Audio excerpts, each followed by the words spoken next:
शरद पवार यांच्या राष्ट्रवादीचे आमदार आणि खासदार यांची शिवसेनेशी जवळीक दिसून येते। खासदार धैर्यशील मोहिते पाटील यांच्याकडून उपमुख्यमंत्री एकनाथ शिंदे यांची भेट घेतली गेली आहे। माळशिरसचे आमदार उत्तम जानकर यांनी उदय सामंत यांची भेट घेतली आहे। भाजप विरुद्ध लढणारे शरद पवार यांचे आमदार आणि खासदार एकनाथ शिंदे यांच्या शिवसेनेच्या संपर्कात आहेत। सोलापूर जिल्ह्यासह माळशिरस तालुक्याच्या राजकारणातील ही एक मोठी घटना मानली जाते।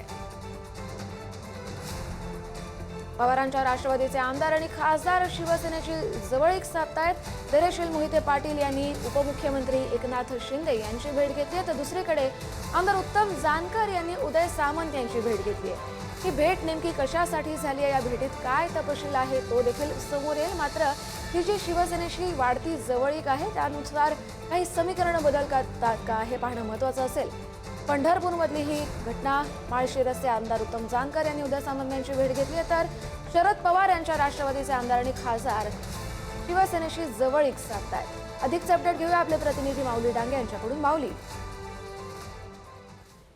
नक्कीच आपण पाहिलं तर शरद पवार गटाचे आमदार जे आहेत उत्तम जानकर आणि खासदार धैर्यशील मोहिते पाटील हे आता ग्रामपंचायत आणि नगरपालिकेच्या निवडणुका झाल्यानंतर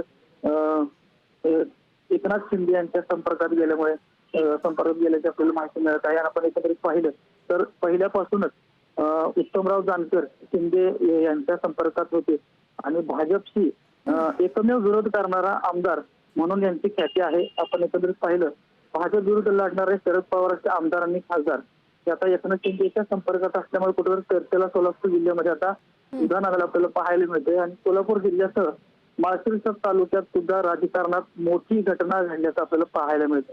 बरं, धन्यवाद माऊली तुम्ही दिलेल्या सविस्तर अपडेटसाठी। त्यामुळे एकूणच शरद पवार यांच्या राष्ट्रवादीचे आमदार आणि खासदार आता शिवसेनेशी जवळीक साधतायत।